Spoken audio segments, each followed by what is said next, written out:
Hello, welcome to episode 349 of Ferg on the Freak. I'm the bloke from Rugby League Project, Andrew Ferguson. You can find me on Twitter at AndrewRLP. Joining me as always is the very level, calm, balanced, and not at all emotional League Freak. You can also find on Twitter at League Freak. How you going there, mate? I'm very good. How are you? Well, obviously you're very good. Your team's made the finals. It's pretty cool. Just, my team doesn't make the finals, so I'm just... It's like the other 6 months of the year for me. Except with less misery. Well, I suppose a little bit less misery this week because we haven't been, every third story hasn't been a West Tiger story this week. It's true. It's interesting because I went onto the NRL website after both finals games. Yeah. Just to see what was going on with the West Tigers. Yeah. And I mean, commiserations to the staff writers at the NRL website because they actually had to write rugby league content about what happened on the field in the games that were just played instead of drumming up drama over what Chairman Lee or whatever fucking Justin Potato was up to. It must have been challenging and very hard for them, poor buggers. It's got to suck. Yeah. It's luckily we had some interesting football on the weekend now. And I guess what we should do with the Rugby League podcast is talk about football from time to time. We can do that. And I'll just start to this has been an abomination of a final series because there's been, as the final series has gone on, there's been less and less PVL excitements going on. Yeah, I don't like games where there's not 70 points scored, hey? Yeah, that's a problem. They're the best teams, the best attacking teams in the competition all year, and they're scoring like 8 points. Yeah, what's going on there? It's almost as though all of the teams just decided to play real rugby league for the last few weeks. Yeah, I don't know what's going on. It's I'll tell you what though, they have to change the fucking rules. Yeah, definitely. In fact, I think that we should go to zero refs. I think zero refs, and let's have 15 tackle sets, and every team gets to have at least 5 tackle restarts every half, whether they've earned them or not, just like the refs challenge. Mm-hmm. And fuck it, the refs challenge, let's just go nuts with that and just have it unlimited. I'm up for that. Yeah.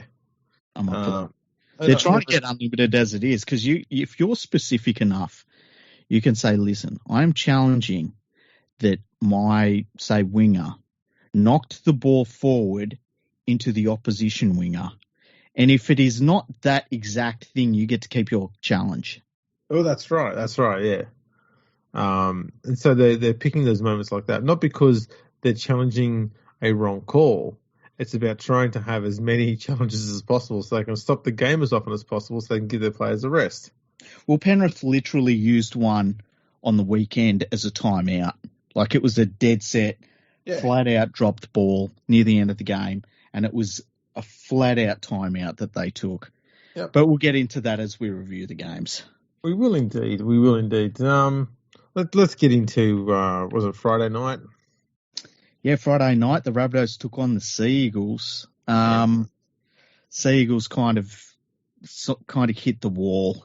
We always felt like they weren't anywhere close to the top teams, and this game kind of proved it. Like, they did all right, but the Rabbitohs were just on a completely different level. I don't think they ever looked like they were out of control of the contest. And, the Sea Eagles, it just didn't happen for them. And once again, they managed to... We saw another team that really kept Tom Trbojevic in a cage, that just kick into the corners and really making sure you tackle him and wrap him up. It's kind of funny how that works. It is. It's hard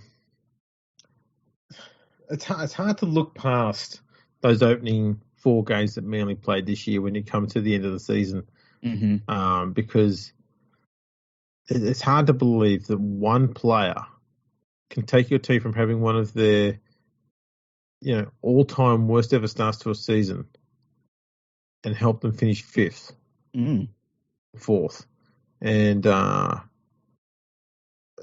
fact they lost by 20 against South is probably not a bad result for Manly in the end, but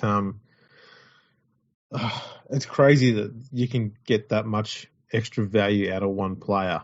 And it's not a halfback. The other thing, too, about this game, I did not see this game at all because of work commitments. Mm-hmm. I was sitting on the train just looking through Twitter. And when I logged onto Twitter, it was about half time.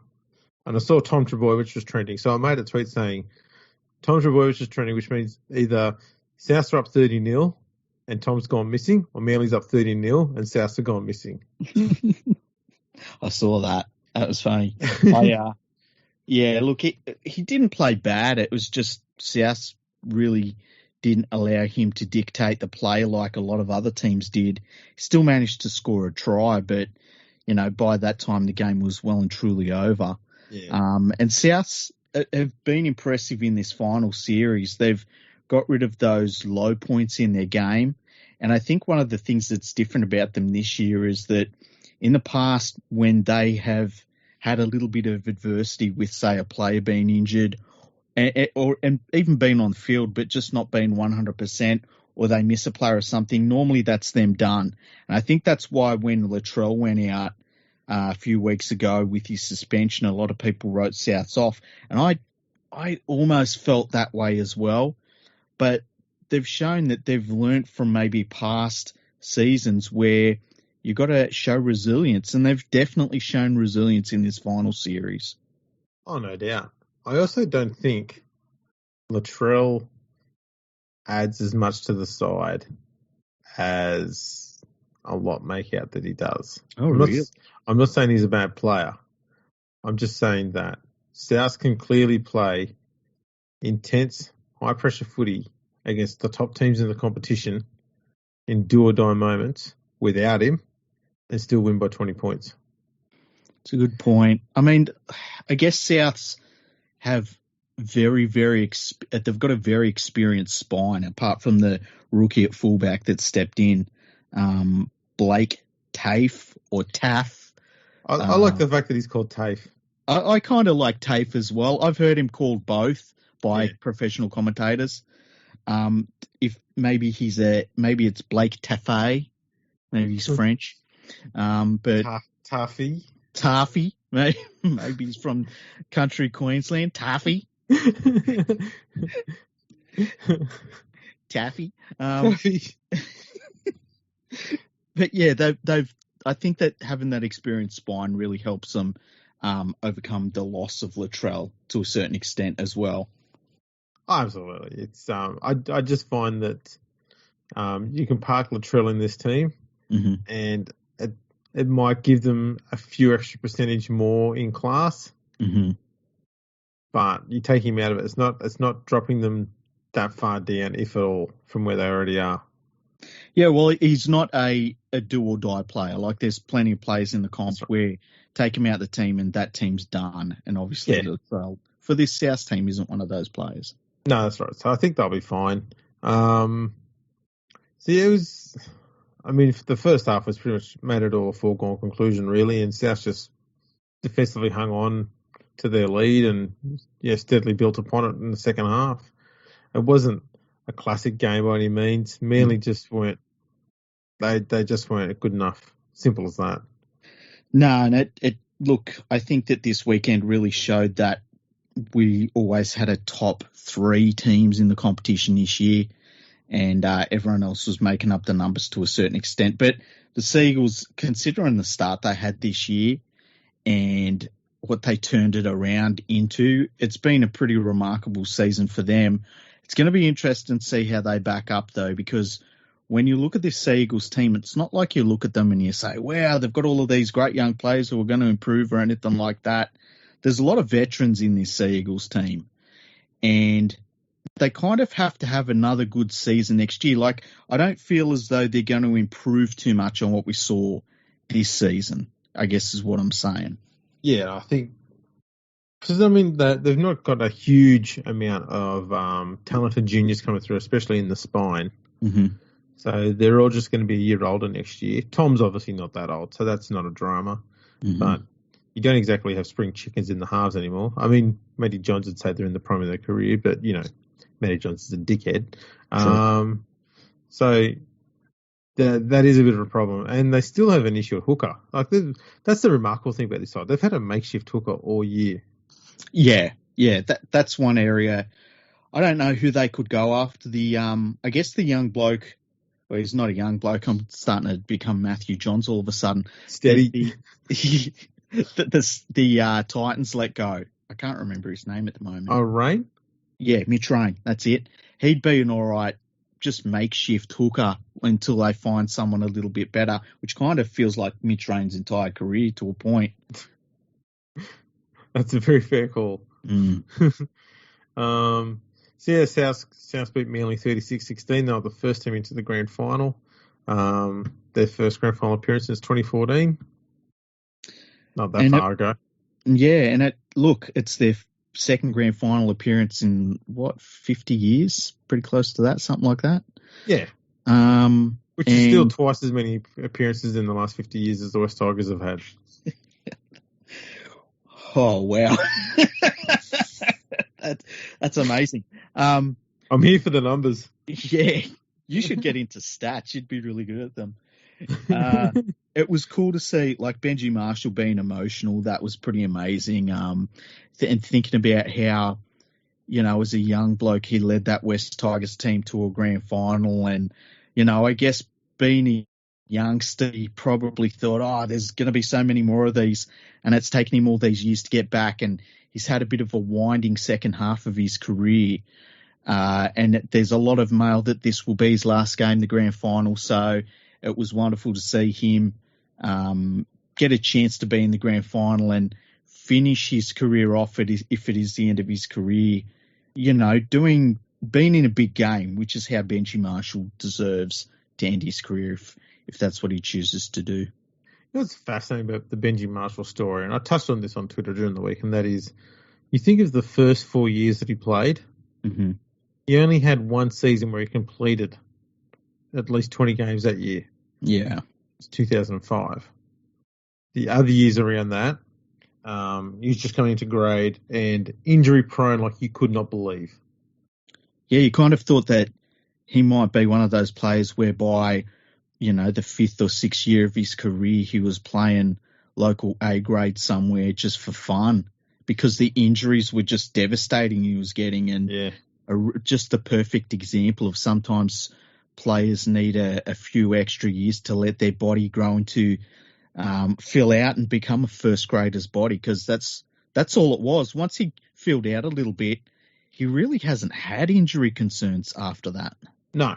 I think he's had 4 or 5 seasons where he played less than 15 games. And if he had played at least 15 games in those seasons, so not a huge ask, then the grand final would be his 372nd NRL game, as it turns out, which would make him equal with Cooper Cronk. That's crazy. As it turns out, he's going to be playing his 347th in the grand final, which will make him equal with Corey Parker mm-hmm. and one behind Paul Gallen. Mm-hmm. Which makes me ask, should we have a best of 5 grand final series just so Benji can go past those two idiots? Well, I feel like Benji wouldn't be a bad buy for certain clubs next year. And I think it's going to be completely on him. It's going to be if he wants to move to a different club, because I feel like South will probably go in a different direction next year. Although maybe they'll say to him, look, we need a halfback and you're a good player to start our season with at the very least. But if he might not want to change clubs, he might not feel like he can be a full-time 80-minute player now. It's just up to him. But I think that there are plenty of teams that I could look at and say, damn, he'd be a pretty good option for that team. Like, say he went to Canberra. I don't think he'd be a bad player for Canberra. There's heaps of teams like that. I think I don't think I personally don't think he'd leave Sydney. But the only place I'd like to see him go to outside of Sydney would either be the Warriors mm-hmm. or Gold Coast, because he did start at Keeper Park out there. I was going to say Gold Coast too, hey? That would be cool. The Bulldogs would be the other one, because the Titans and the Bulldogs will have pretty young halves next year. Mm-hmm. And he wouldn't have to play every game. He'd only have to play maybe 5 games. Just wherever there's an injury or someone suspended or whatever, he can just fill in. That's the only time he plays. but it'd just be helping out, doing training runs, and running a few drills with the guys and being sort of their coach as more than just a player, and that'd be the good first step into the next part of his career if he wanted to go that path. I think he's still got a lot to give back to the game, and I think he still wants to.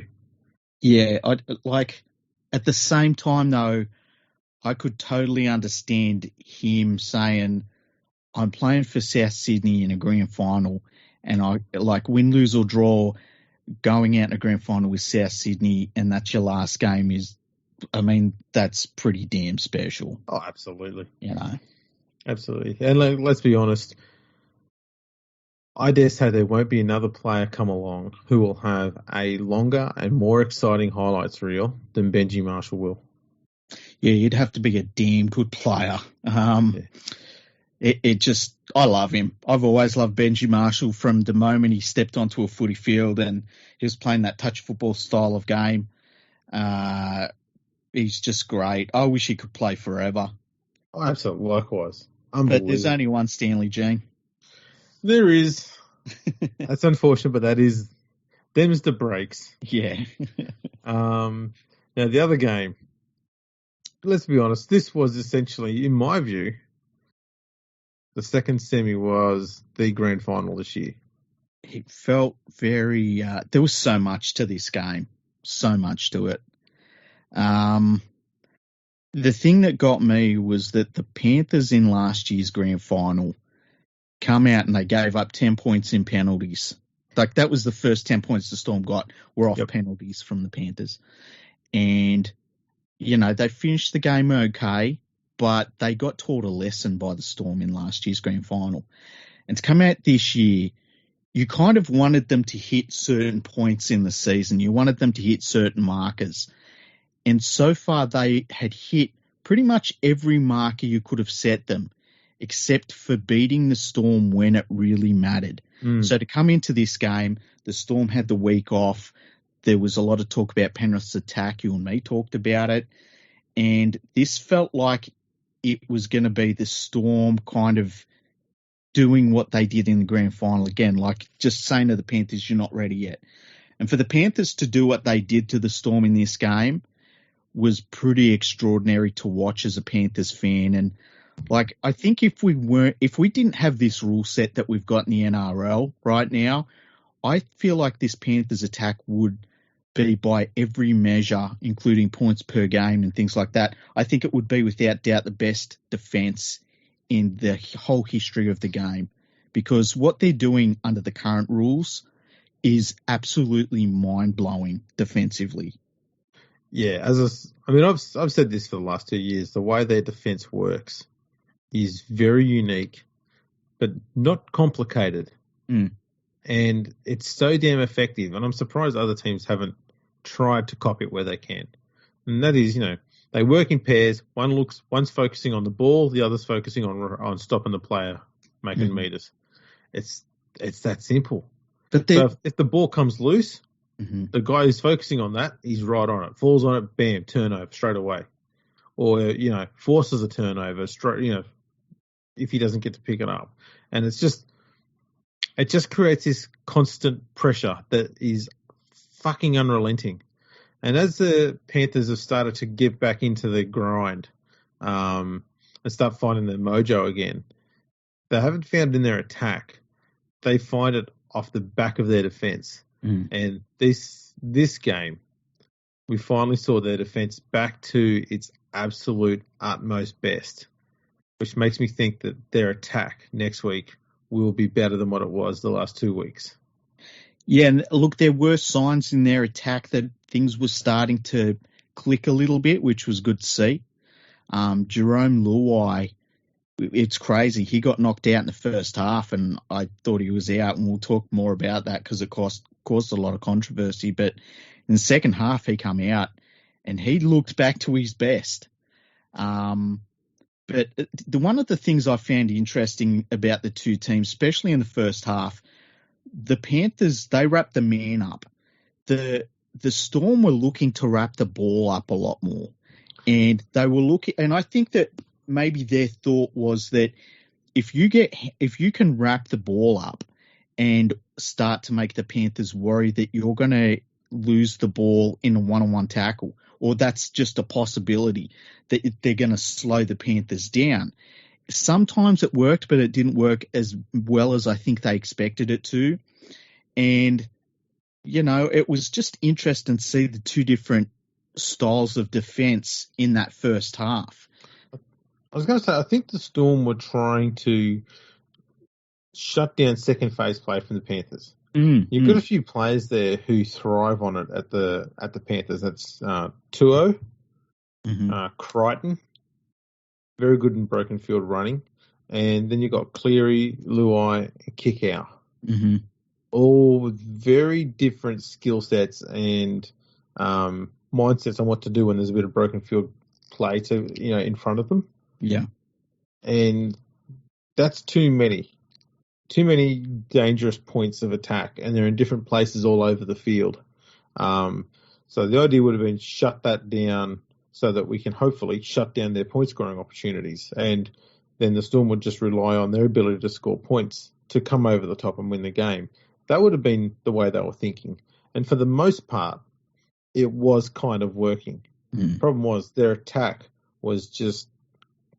It was clunky as fuck, let's be honest. It was hard to watch.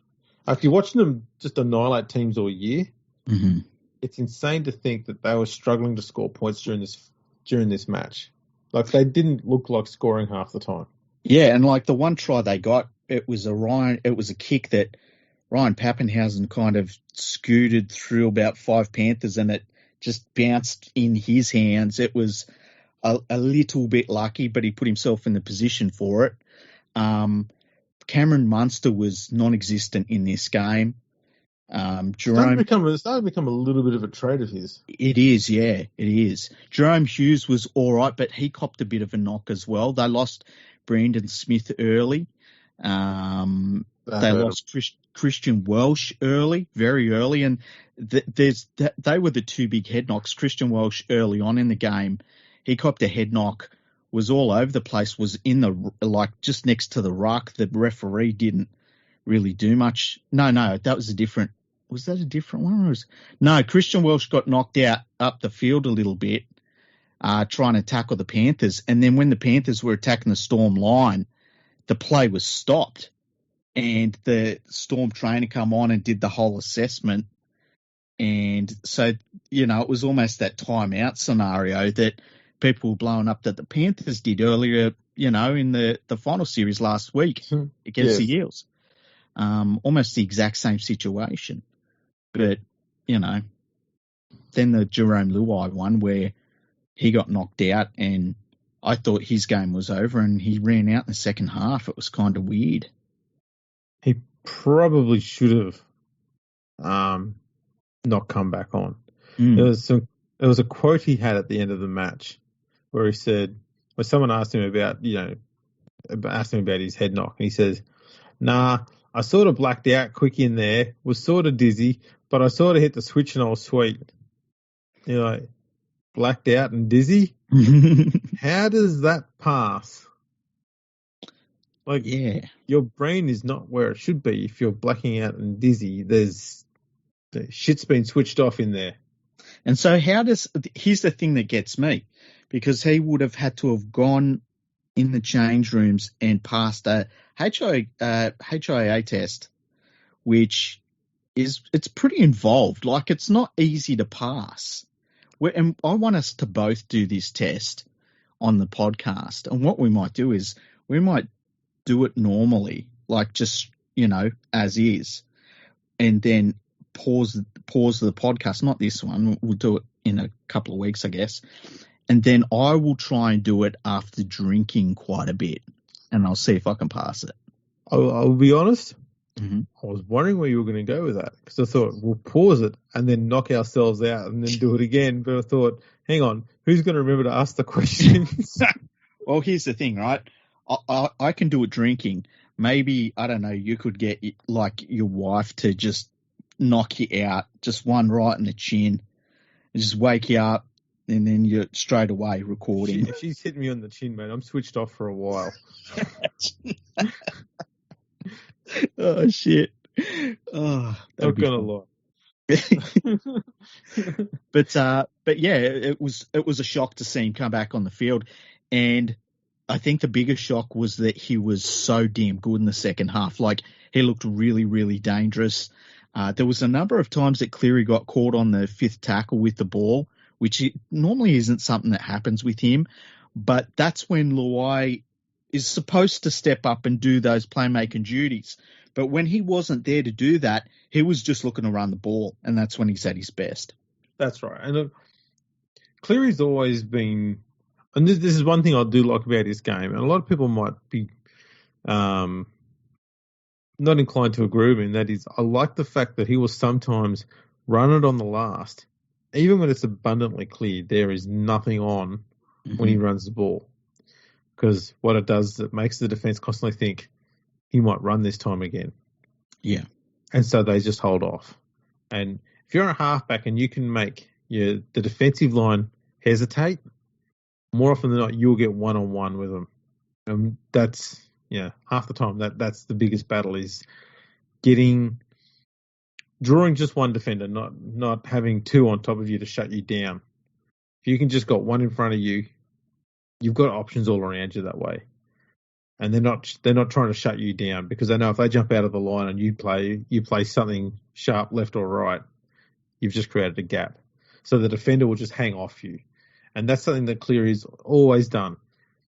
And he doesn't pick his moments. He just goes, you know what, sometimes if I don't think there's something on, I'll just run it, because it has, there's a fair chance it will just bear fruit later on in the game.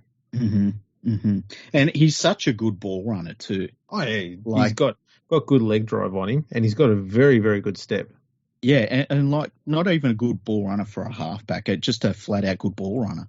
And I like that. It's funny how many times you've thought for so many different halfbacks, like, this guy should just make it an effort that he runs 5 times a game, no matter what. He just is like, when the ball's being played, all he thinks is, I'm going to run it when it gets to me. And it's almost as though Cleary has that in his head. But as you say, it plays out over the course of the game, so that by the end of the game, and that's when they're at their most dangerous, when Luai and Cleary are both running the ball, that's when all of a sudden tacklers get sucked into them, and that's when you flick it out to a kick out and let him just, be the Incredible Hulk. Speaking of, I actually thought kick out was a lot better in this game. Yeah, I thought he was really good. Defensively, he was very good. I thought when he got the ball, he looked really scary running it. He just got it and ran hard.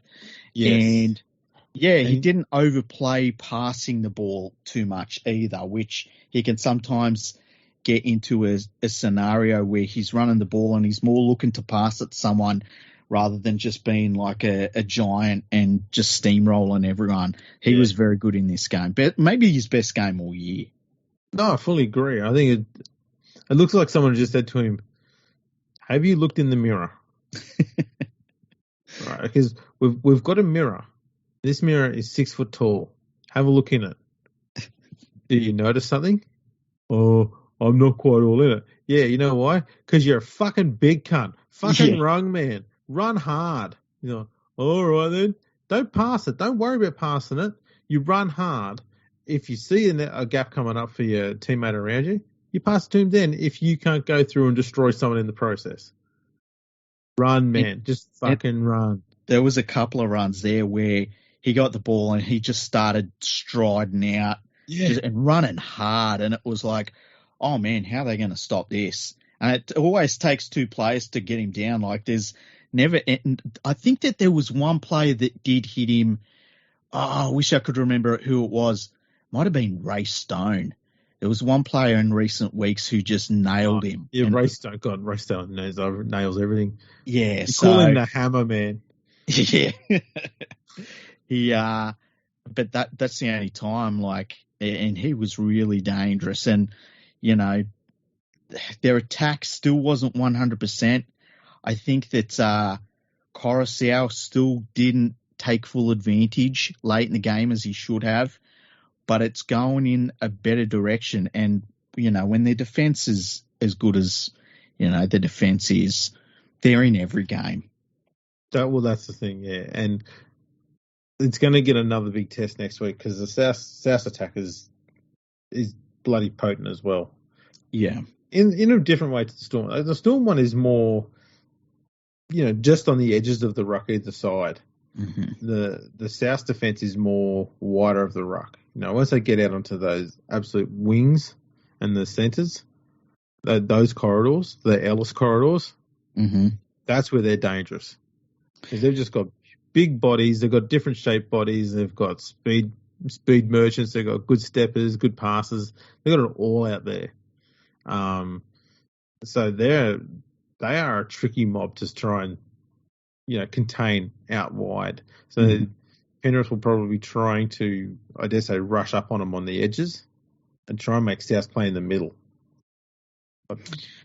Do you think that, and we'll obviously do a proper grand final preview, so we won't get into it too much, but I have a feeling it's funny how teams evolve very quickly over a final series. So, like, you look at South, they've got rid of those quiet moments in their game where they kind of just switch off for 20 minutes and they really have. They've proven they can overcome adversity. And that's something we question going to the final series. The Panthers attack, when we come into the final series, we're like, is it good enough? It's kind of got a little bit better, but it's quite a bit better than it was when we started the finals, I dare say. And they definitely look like they've gelled completely in defence. I wonder, that Souths have the ability to light up most teams, but it's going to be really hard for them to light up this Panthers team. And, it's going to be really interesting to see how that all figures out in this next game, the grand final, because it's just so unpredictable. Like, if Penrith win, I think it's going to be a low-scoring game. If Souths win, I think it's going to be a high-scoring game. And those sorts of matchups are always really interesting. I felt the same way about the Storm game, though, too. I thought if Penrith won it, it was going to be a close game, but if the Storm won it, it was going to be high-scoring. Yeah. I think the thing that put it sort of changed the tone of the game was Penrith scored a try in just, the second minute? Yeah, Cleary had a dummy half with a nice kick across field to Crichton. It just it caught Melbourne off guard. Mm-hmm. And Melbourne were constantly trying to play catch-up football against the best defensive team in the comp at their absolute defensive best. Mm-hmm. And it frustrated the Melbourne attack because they threw a lot of different trick shots and a lot of different plays at them. And Penrith just kept hanging on. Yeah, I mean, the first half was pretty damn good.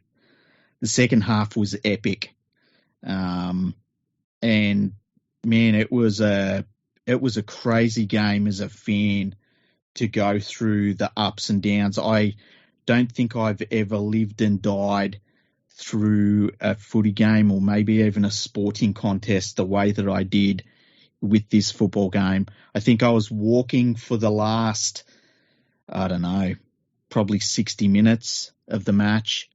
I sat down a lot for the first half because I'm normally pretty calm watching a footy game, but the second half was very different. I was pacing and stuff, and I've said this to you, but at full time, I basically dropped to the ground and was crying for 5 minutes. I was exhausted for the rest of the night. I was emotional. There was something about this game that was, it was very special. And I think it was everything that come into it from, losing last year's grand final, which I kind of handled matter-of-factly because the Panthers were such a young team. The Storm were just so experienced and so great. But to overcome that same team, and the Storm are the best team of the modern era. To beat them in a contest like that, damn, it's amazing. It's one of their best wins ever. Now, for the West Tigers fans that do listen, those emotions that Freak we're talking about, that happens in the finals. To compare it with us West Tigers fans, it's kind of like when you're watching the West Tigers getting very close to winning back-to-back games. You're pacing around. You can't believe we're this close to it. When it does happen, it doesn't happen often, let's be honest. You do find you just break down in tears. The joy and the relief, it's just amazing. So, yeah, we can understand what you're getting at there, Freaky. Okay, different times of the year, obviously. Yeah. Yeah, we understand it. It's like when it gets to like January 6th or 7th, and you hear there's a player coming out of rehab, and you just drop to your knees and you cry because you're like, yes, we got one. I was going to say, when it's about February 6th, we've just beat 2 teams in a row in the trials. And the writing was on the wall for Manly this year. When they lost that trial to us at the start of the year, we knew then they were nothing. Oh, and they proved it in the finals. That's so funny. Yeah, they lost the Tigers in the trials. So it's weird. It's a weird footy season. Like, there's been a lot of dud games, but damn, that was a good one. And like, obviously, I probably look at it differently because we won, but I still think it would have been an epic contest. And like, right up to the last couple of minutes, I was thinking, like, if we lose this one, we've lost to just a truly great club. And I think that when we won it, it was just like, and it's been a rough few weeks, and you like just with personal stuff. But there was a lot of tension left my body as soon as the 80 minutes went up on the clock, and they probably called full time.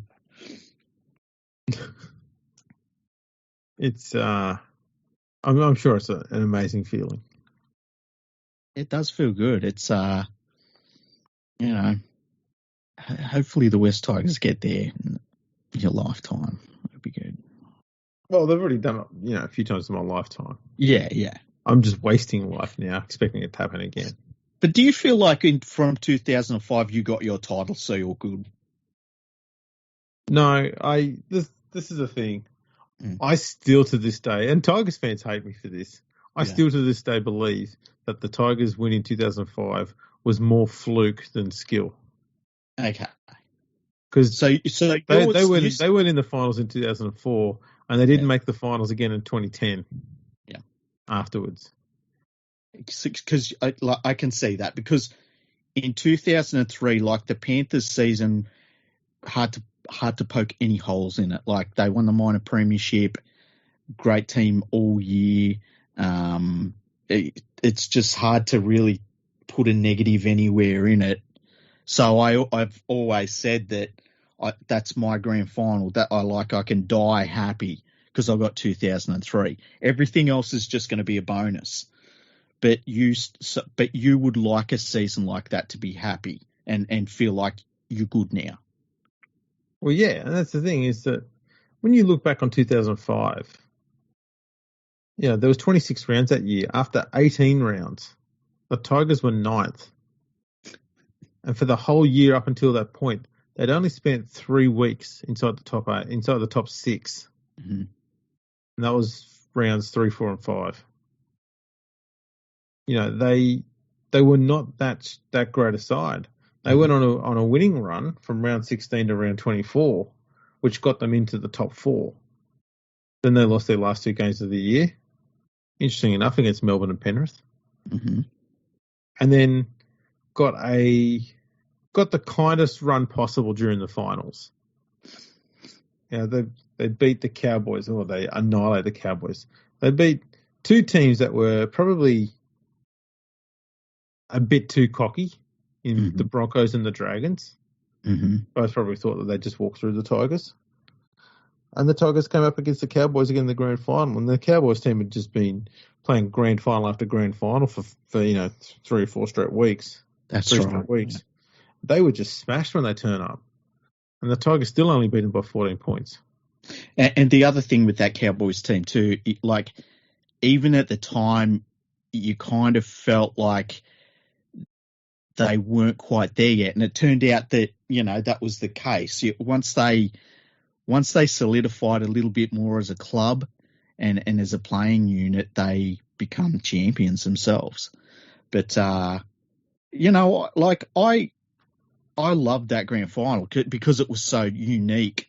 And I've got I don't think it was a fluke because I just think it was a Tigers team that found the right personnel and the right style of play to win that year. And for the 1 year that the rules absolutely favoured them just by fluke. Well, true, but on top of that, you also had Benji Marshall's just magic sprinkled all over it as well.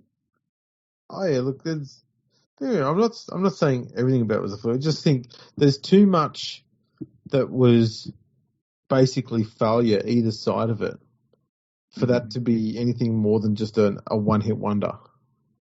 Okay.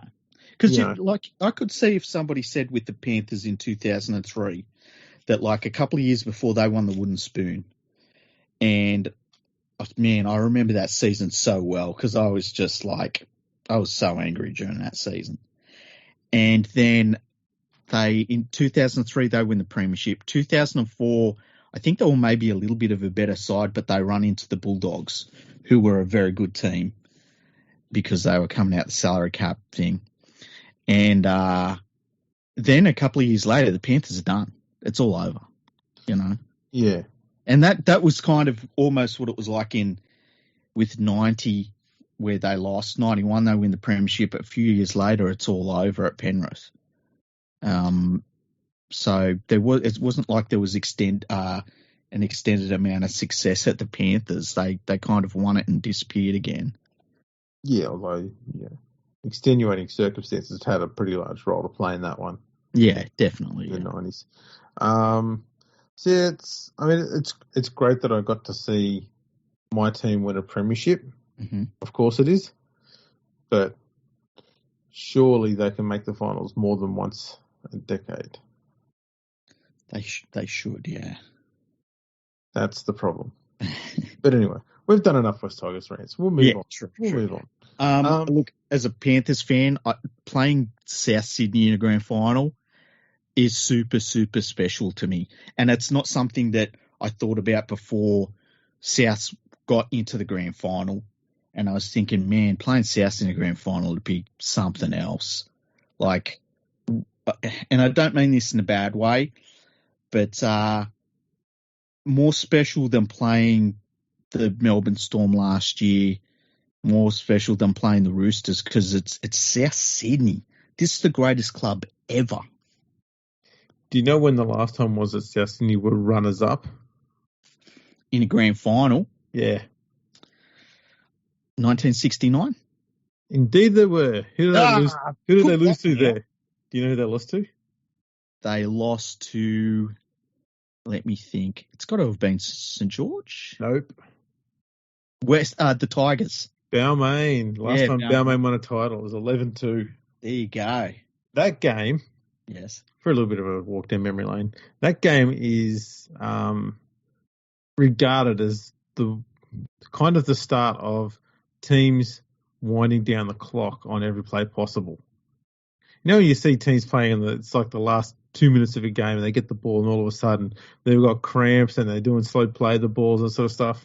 Mm-hmm. The Tigers were doing that for most of that game in 1969, not because they're trying to waste time, but because South was such a magnificent attacking machine. Mm-hmm. Everything was just smooth. It just fucking functioned so well. Teams struggled to defend against it. And Balmain found the best way to break them up was just to try and make them play stop-start football. Wow. So they would basically just piss farting around half the time.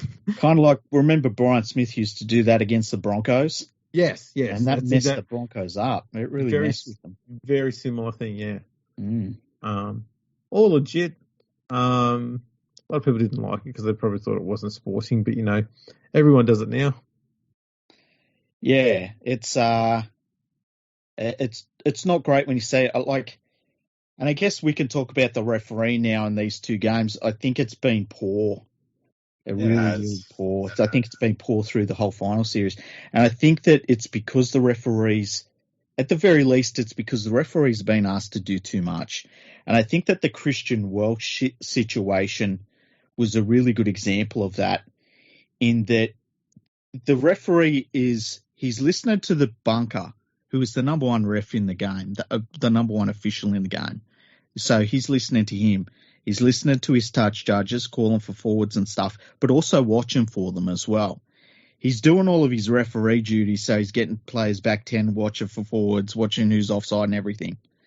But then he's also got to watch for who's injured and who isn't. But then he's also got to watch for if the trainer's asking for him to stop the game and stuff.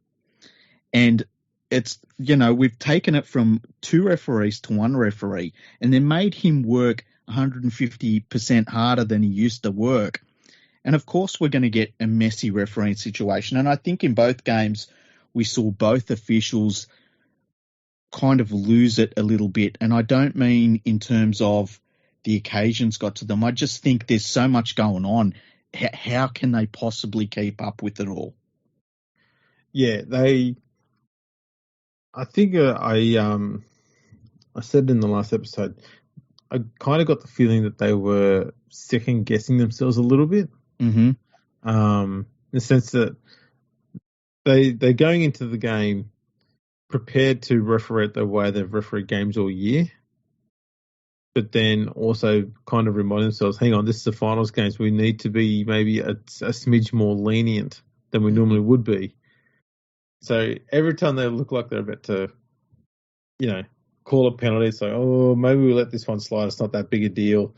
And they just seems to be a bit of hesitancy and a bit of second guessing. And it seems to be detrimental to the refereeing performances. And that's something that's crept into the game after we've had other people talk about how refs should only call this, the obvious ones. The obvious ones. Fucking hell. Yeah. It's that so now all of a sudden a ref is going through everything and they're going, there's infringement. Let's grade that on the obvious scale. Hang on, another one's happened. Speaking of the obvious scale, and obviously this is a Karen thing. Karen was calling the Panthers game and people blowing up about it. There was a disallowed try to the Storm under the posts. And hang on. Did he say just give it to him? Yes. There was an obstruction play by the Storm where a Storm player basically ran at a Panthers defender on the line and takes him out, right? As that Panthers player is going into he's kind of getting into his position defensively. So the Storm player runs through, takes him out, and there's a gap there, of course. And so, another Storm player comes through and scores a try. And that's an obstruction. It's been an obstruction since, I think, only about 1895. And, of course, Phil Gould is like, well, that's not obstruction. He made a decision to go after the player. And it's like the player kind of took his legs out from underneath him. It's not really a decision. It's self-preservation, Exactly. But, yeah, that just reminded me of that. Yeah, all reports are Phil Gould had an absolute shocker of a game with his call, especially in the Panthers game. Doesn't matter which club he goes to, he still has a lot of bias for the Panthers. That's understandable. I can tell you as a Panthers fan, when I listen to him watching a Panthers game, I don't feel any like, oh, he's on our side or anything. It's just, I wish he'd shut the fuck up. Yeah. There's a lot of that. Yeah. Yeah, the refereeing has been average, unfortunately. But not as bad as the commentary. There was a moment during which game was it? Oh, no, it was the Panthers Storm game. Mm-hmm. And one commentator said, it was Michael Ennis actually, said, oh, this has been the best half of football all year. And within about the next 5 minutes after that, both sides dropped the ball about 2 or 3 times. Put the muzzle on that one real fast. Yeah, I tell you who's been the worst through the whole final series is Andrew Johns, and it's not even close. Like Andrew Johns, I think I might have said this to you earlier, he's calling the games like he's never seen it before. So half of what he says is questions to other commentators. And then there's like things where he'll say, oh, this player knocked it on and stuff, and then you show the replay and the player didn't get anywhere near it, and you're like, what's he watching? Like his literal job is to watch and talk about what he's seeing. And he's obviously not watching this game. Nope. So I don't get it. No, it's got me beat. I don't know what the hell they're doing anymore. I think Joey just needs to go for a trip up to Michael Gordon's coffee shop. Just have a few coffees there. Speaking of the Gold Coast, a little bit of not great news for the NRL and especially the New Zealand Warriors. Reece Walsh has been arrested by Queensland police and he has admitted to being in possession of cocaine. Cocaine. And they did a video of where he basically fronted up to the media with some of the power brokers at the New Zealand Warriors. Yep. And I was a little bit uneasy about it because he is only 19 and he has done the wrong thing and he admitted it himself. He owned up to it. But I just think there's a duty of care there that the club should have thought a little bit longer about before they put him in front of the media like this. Walsh made a statement, and I'll read out some of the statement. He said, "I was told by officers last night to move on. I didn't move on, which led to me getting arrested and taken back to the police station. Once I got back to the police station, I was searched and I was in possession of a small bag of cocaine, which I had some of during the night. No one else is involved in this. This is solely on me. I should never have done it. It's a mistake that I've made and I'm aware of that. I'm remorseful and should never have done it." What do you think of the duty of care aspect in terms of him being 19 years old? And I understand they want their players and one of their star players to be accountable, but he is 19 and I don't know, there's something about it that makes me feel uneasy. It's a tough one. You know, if you let one player get away, or not so get away, if you go a little bit light on one teenage player for doing the wrong thing here, you know, where does the line get drawn? Where do they stop being, well, he was only 20 or he was only 21, you know, what point do we stop drawing that line and say, no, he's just a young fella? So I understand your unease with it. Mm-hmm. I think at the same time, these guys, from the moment they're in, you know, New South Wales Cup and the like, and they're earmarked to be NRL players, they probably go through quite a fair bit of welfare training and education stuff about what they can and can't do. So he probably should have known that he was doing the wrong thing. Yeah, it's interesting. I saw I think there was a video, wasn't there, of him? There was a video apparently of him being arrested. I haven't seen that video. Was there a video of him with the Warriors boss giving the statement? Yes. Yeah, I'm not sure if the video is required. I don't know. Yeah. I'm fine with the statement he made. It seems genuine. I think that's more than enough. It'd be interesting to see what happens though with the courts and stuff like that. It's just a shitful situation all around, really. I mean, end of the day, hopefully he realizes that this is a fucking stupid thing to be doing for a professional footballer, in the very least, and that he won't do that stupid garbage anymore. You know, he'll wake up to himself and realize that that's not the done thing. Yeah, it's a rough one because, you know, the way he was brought to the Warriors and, you know, his first game was a very good game and straight away the Warriors and the media were like, he's our new RTS.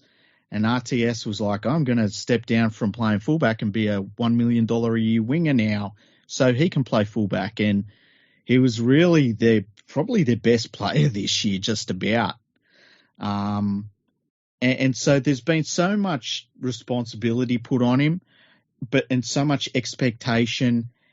And with that, I can understand where he would feel on top of the world to a certain extent, you know, and all of a sudden his manager will be getting calls from other clubs and things like that. And I don't know. It's just a lot for a 19-year-old to have to deal with very quickly. This time last year, we didn't really know who Reece Walsh was. Yeah. So I just hope that someone's looking after him. I hope he learns from this, and that hopefully he's a player that in 10, 12, 13 years from now, he's talking about how that was a moment for him where it's like, I learned a lot from that moment and never did anything like that again. Yeah, fuck it. We're just going to do a hard edit right here. We just spent about half an hour completely amusing ourselves with our own sense of humour. What the fuck? We're amusing to ourselves. Yeah. We're funny bastards. We really are. We said a lot of things that no one will ever get to hear. No. We can't have that. Unless you give us both $1 million each per month on Patreon. Yeah, if someone gives us $1 million, you can have that 20 minutes. Exactly. We won't claim it was us, though. No, it's someone else. Just some audio tracks that we found on our computers, not us. Andrew, where would people be able to find your Patreon? If they went to patreon.com/RL Project, they would find it there, and you could be able to make a monthly donation from as little as $1 per month. That sounds pretty good. It is pretty good, but it's not as good as the deals that you've got going over at your Patreon, League Freak. Oh, I've got more tiers than West Tigers fans have, or Parramatta fans these days. You can get merch after 3 months on different tiers, but you can also come in at $1 a month, and it all goes towards the website and website addresses and stuff like that. Whereas Andrew's one goes towards the digitisation of rugby league's history. This week, we'll have a grand final preview. Yes. I'll try. I was thinking I should try and get a South fan on, talk to a South fan, hey? Okay. Yeah. Do we know any? I do, yeah. I've got one in mind. You got one in mind? Yes, I do. Wow. I'll see if I can line it up. That's impressive. Yeah. I know many people that follow many different clubs. Okay, and then we'll have to find a Panthers fan to talk to them as well. Do you know any of those? No. Fuck. Well, you know what? I follow a team in the West. I'll just pretend to be a Panthers fan. Okay, that'll be good. Yeah, they're the same as West Tigers fans. From what I've seen. Hey, by the way, before we go, let's talk about how miserable some fucking people have been during the final series on Twitter. Yes, let's do that. Holy shit. I made a comment on the comments that Jerome Luai made about how the fact he'd blacked out and felt dizzy, and I just said, sounds a lot to me like someone should not have passed his HIA. That's it. Yeah. And I had two people respond to me rather aggressively about that. One of them was saying that something along the lines of, I'm just bitter because my team lost. I was like, I wish. My team hasn't played finals football since 2011.